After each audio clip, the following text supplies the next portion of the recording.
സംശയിക്കണ്ട, വേണുഗോപാൽ തന്നെയാണ്. അല്ല, എന്താ ഇവിടെ? ഇങ്ങോട്ട് ട്രാൻസ്ഫർ ആയി, പഞ്ചായത്ത് സെക്രട്ടറി ആയിട്ട്.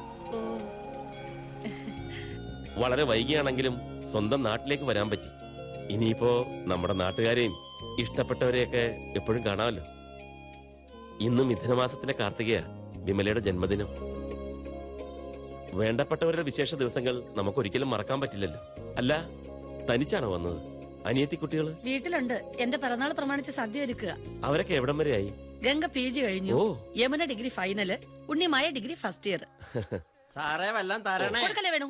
ഇയാള് പാവാന്ന് വിചാരിച്ച് ഞാൻ വല്ലപ്പോഴും വല്ലതും കൊടുക്കുമായിരുന്നു. കഴിഞ്ഞ ആഴ്ച നമ്മുടെ ആ സ്കൂളിന് മുമ്പിൽ നോക്കിയപ്പോ ഇയാള് കുടിച്ച് പൂസായിട്ട് ഇതാ ഇങ്ങനെ കിടക്കുക. ഒപ്പം വിശന്ന് തളർന്ന് 2 കുട്ടികളിരുന്ന് കരയുന്നു. സ്വന്തം മക്കളെ നോക്കാത്ത ഇവറ്റകൾക്കൊന്നും ഒരു വക കൊടുത്തു പോരുത്. ദുഷ്ടൻ. പോടോ, മെയ്യാണെങ്കിൽ പണിയെടുത്ത് മക്കളെ പറ്റാൻ നോക്ക്. പോടോ, മിഴിച്ചു നിൽക്കാതെ. മേലി പരിസരത്ത് കണ്ടുപോരുത്.